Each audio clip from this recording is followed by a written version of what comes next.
Hey, Yo. Quiet Quitters number 6. Hey.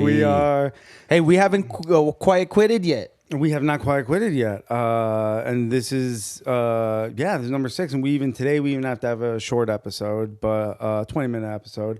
But still, like, it's going to be the bee's knees. At least we didn't quite quit yet. That's the thing. Like, that's like the thing that at least we're just moving forward no matter what, man, which is... with that being said, have a good night, everybody. Yes, thank you. Thank you for arriving. You've been wonderful. Yeah, but you know what I like about it? You know, because I arrive, we get the coffee, we chill a little bit, you know, and it just makes it a more pleasurable experience. You know why I love having you as my co-host on this is that you are the only person alive where I involuntarily laugh. Which is kind of interesting. I swear love to God. Swear to God, dude. Everyone has like that one person where they're like, oh no, this dude that I know. And everyone else, you voluntarily laugh. You force yourself to laugh? I don't force myself, but a little bit. If I find something funny, I'll try to make the reaction that, I found that funny. So I'll do that. But with you, it's like you'll say something, and then a lot of times there's even like a little bit of a delay. And then like all of a sudden it hits my brain like a punch. And then I just can't not laugh. Like even if I'm trying, it feels good to laugh. For sure.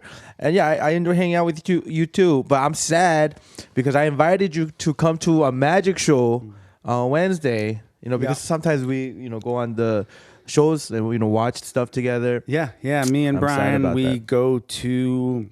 It's a mandate. It's what it is. Brian and I go to different stage shows. Yes. Yeah, and we watch them together. Yeah, and then I strip while he watches. Yes, these are our Foxy Men stage shows. That's what they are. Yeah. Thunder Down Under. So I'm gonna find somebody else. Thunder Down Under. So what's up? What about you? How was your Halloween? Did you dress up for Halloween? You dressed up? We talked about it last time. Oh, we did? We did. Yeah, I did the Matthew Perry outfit. But that was the show, right? That was the show. But other than that, I wore that Christmas sweater you saw me wearing earlier. That is true. On actual Halloween. I did that on actual Halloween, so that was good. That was really good. Yeah. Oh, man. Lately, I've just been trying to do less. I produced a movie last year, and now it's finishing, and so I have a lot of work to do with that. And so because of that, and then my day job, and then this, I'm trying to, I'm a man with too many friends. You know why I have too many friends, Brian? Why? I'm going to tell you why I have too many friends. Because I don't have a single group of friends. When you do not have a single group of friends, you end up with a completely asinine amount of friends. Because you don't have a group. There's no one you're ever at war with. Right. When you don't have a group of friends, you are never at war with any other group. Even the wars you have, they're just one-on-one wars, and so they're dumb. But you know what? I feel like it's good to have like one, it's good to be friends with everybody, but to have like one like core group is nice to have. You know what I find is that a lot of groups will claim me. Right, so I'll get these group of friends they fight over you. They think I'm part of their group of friends, and I am of sorts in the sense that I'm friends with like 70% of the people in that group, but there's always like 30% of the people in the group that I'm like, oh fuck no, you know what I mean? So that kind of keeps me out of the army at large. Is that 30%? I'm lone wolf. I'm lone wolf. Yeah, I'm lone wolf too, man. Which is why I think guys like me and you, like, that's where I have good times, is when I just meet other lone wolves. And I just other lonely wolves. And I just hang out with another lone wolf. That's the only time I'm actually happy, man. And no, truly, dude. And I like, I connect with people. Like, I connect with you a lot. I connect with like Tony Brooklyn a lot. Like people like that. Yeah. Dude. Like you got to be a real like weirdo.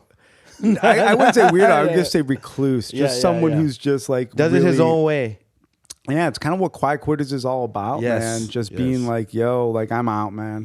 I'm just walking my own road. I'm gonna figure this out as I go. Yeah. And for how's the traction? People have been listening to our podcast. Yeah, dude, people love the clips and everything like that. I think what's I kind of weird is when we had the longer podcasts, YouTube pushes through more. So once it's past 45 minutes, YouTube pushes it through more. So we definitely should do some 45-minute ones, because less than that, YouTube like thinks it's just like a regular video. It's kind of weird when you do a 30-minute one. So like, and that's kind of funny too, because like there's a lot of people, I think, you know what it is, man.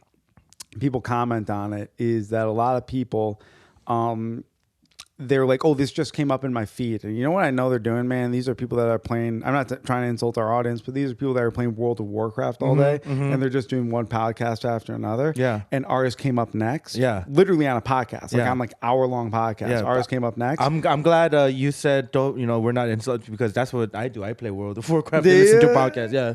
No way. Do you really do that? I do. Yeah, but it's not Warcraft, it's StarCraft.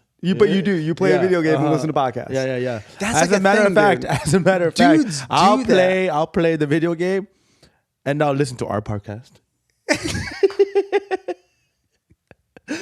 So that's how dedicated I am. I watch our podcast because I edit it, but see, you do it because you do it because you have to.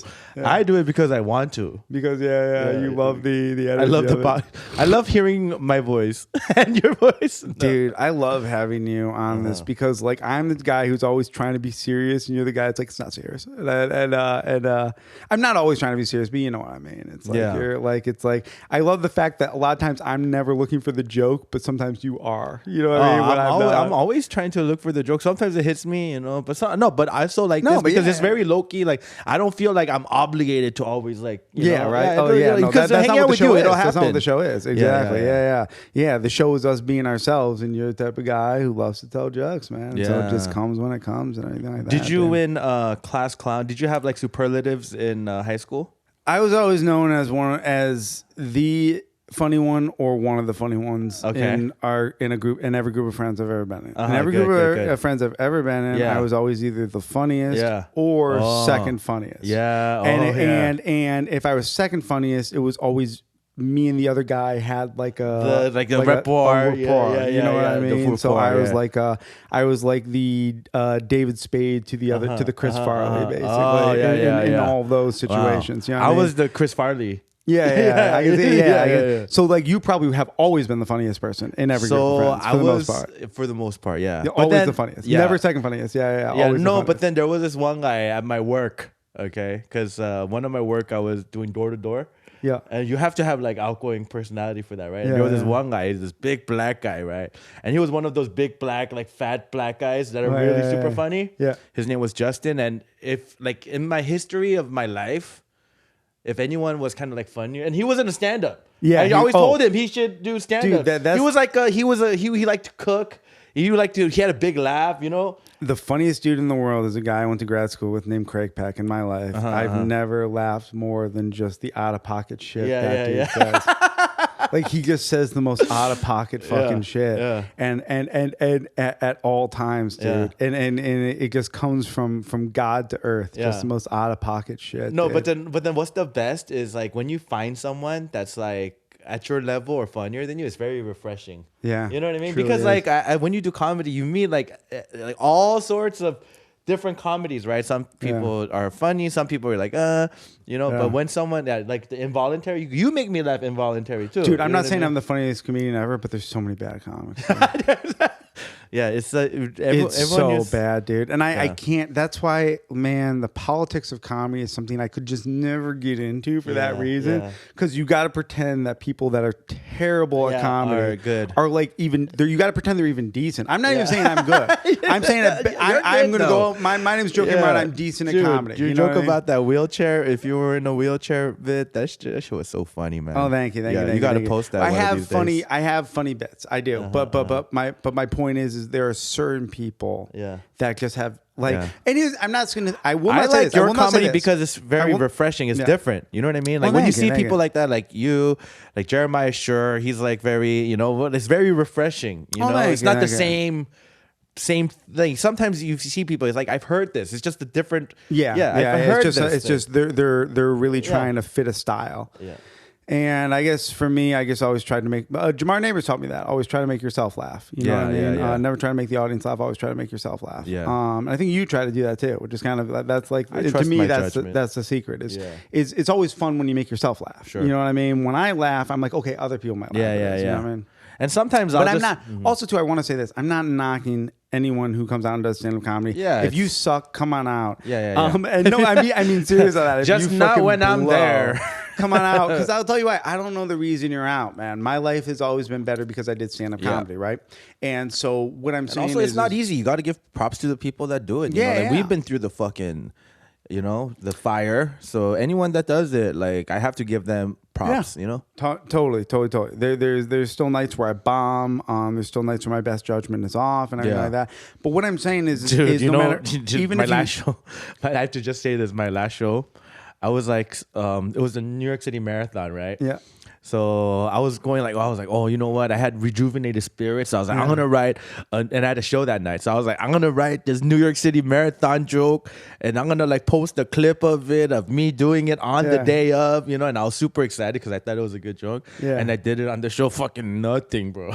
Really? Yeah, so I have to wait till next year to tell the joke. To rewrite, I have a year you have to wait till next year. Yeah, I have a year to fucking perfect it. To rewrite the joke. Or I could go to a different city for their marathon and do it on their show, and just instead of New York City, I'll just insert city name. Dude, that would be a hilarious thing if you had enough money. If you had enough money, you just start doing dumb shit like that. Like you start chasing marathon jokes. You're just like, I'll just literally go from town to town to wherever there's a marathon. Go to the open mic the day of. Like kind of do that stuff, and then like release it and like tag your location in that town to try to keep on getting it to go viral. Yeah, but the thing is, the best part about it is you can't drive to those gigs. You have to run. Yeah, you have to run to it. Yeah. Oh my God, that would be. You have to run to all of them. You have to run to There's some runner, the way I do that wheelchair joke where it's all wheelchair puns. Like it's like somebody's doing all running puns and everything like that. So did you ever run the New York City Marathon? No, dude. I can't understand anyone who does that, man. I can't do that. I always thought this was always my thing. I mean, I think anyone who is a quiet quitters don't run the marathon, bro. I'll tell you what I never understood, man. Here's the deal. Yeah. If you want to run, I've never understood people who run marathons because if you want to run 26 miles, just pick a fucking random day and do it. Yeah. Just don't go when everyone else goes like an asshole. Yeah. Document it, video, Sure. Start, It's more like, hey, look at me. Yeah, do it when no one's watching. Do it, invite your friends to the finish line, go out to a Chili's. Afterwards with your friends. I ran a marathon today, this Wednesday. Yeah. Invite people to come after work on a Wednesday. To have some beers at a Chili's with you because you ran a marathon because you took the day off. Yeah. And you didn't bother people. Mm-hmm. They shut down the city. Like the streets were closed. And did you know people during the marathon, they shit their pants? Did you know this? It's a thing.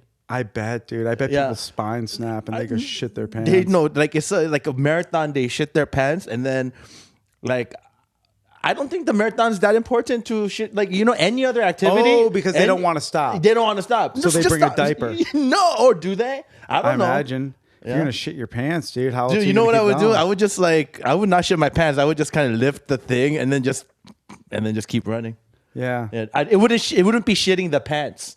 It would just be on the road. Why wouldn't you just run off to the side at some point and just do it behind a tree? You don't see that in any other sport. Like, you don't see people like in the 100-meter freestyle just fucking. That is a good question. If you have to pee during the marathon and take a shit, do you just tap out? No, you don't tap out. That's the thing. They just keep shitting the pants. Well, what if you just don't want to shit your pants? Can you tap out? Then you fucking lose, bro. Wow, dude. This marathon is a race against a lot, man. Yeah, it's not just a race against will. It's a race against bowel movements and everything, dude. Wow, dude. I could never. Weird, actually. I'm scared. I would feel like I would need to take a shit mid 26 miles. Oh, come on. Of course. 26 miles? And you're 26 miles of just like exactly. I'm going to shake everything around my body for 26 miles. And they're eating like healthy stuff like oats and... Yeah, right? There's a lot of fiber that goes into the diet and stuff, right? Yeah, fibery stuff. Maybe they take like things that won't make them poop right before they honestly probably they do that. Yeah. They probably ready for this. They probably elite runners probably wear a piss bag. I'm not even joking on this. They probably wear a piss bag, right? People want to do it. Yeah. So and a condom, right? So they can pee. Yeah. Okay. But that's extra weight, so there has to be like a button. Well, then you go off to the side and you just kind of unscrew the thing and you let it like go out. I swear to God, right? You know what I mean? You press a button and like a little hose opens up where the pee. Literally a little hose. Yeah. You know what I mean? That you unscrew and at stuff. At that point, you just fucking pee out of your own hose. You know what I mean? I guarantee they have that, and then I guarantee the elite runners probably take medicine to make them not shit. I think the elite runners just fucking shit and just let it dry as you run, bro. If you take painkillers, you won't shit. Oh yeah. Like opiates. Yeah. Oh. I went up in the hospital once, and they put me on opiates, and I couldn't shit. Yeah. You know what? Like I wouldn't run the marathon because I'm afraid of coming last. You know what I mean? No one wants to be the last guy. You know, I would definitely, you know what? If I'm last, I would fake an injury and I would just do the hobbling. And then the guy in front of me, they would be like looking back and you know, the moment like, oh, I got to help my friend and we're going to win honorably, you know, and then he comes and helps me. And you know, the picture moment where we're going together. You're last, so you fake an injury. Like, that's like you're last. Like, you're not just a piece of shit lazy person. Yeah, like, it will be the first. Really, like, we're on the front page like heroes, right? Dude, that would be amazing if you did the whole marathon. Yeah. But then like right before the finish line, just like kick his ass. Not even that. But your buddy just had like crutches to hand to you like right before the finish line. So even though you're last, like you have like one leg up, and it seems like you went the whole way on crutches, dude. That's hilarious. No, you know what I would do? He would help me, right? And we'll be approaching the finish. We would be approaching the finish line, but right at the last moment, I'd be like, I would kick him, and then I would sprint to the finish line and make fun of him for coming last. Yeah. But back what I was saying before is anyone who does stand up for any reason, dude, stand-up has made me more confident in my person, dude. I'm just better at job interviews. You know what I mean? Yeah. So anyone who comes out to do stand-up, I'm like, whatever, man. You know, maybe they just want to tell their boss to fuck off. Yeah, I mean, have a dream. You know, have a dream. That's it. Yeah, exactly. Don't be a quiet quitter when it comes to your dreams. Yeah, well, that's the funny thing about the show is we don't quiet quitters. You know exactly. That's the ironic of it. That's the irony of it all, man. All right. Very nice. Yeah.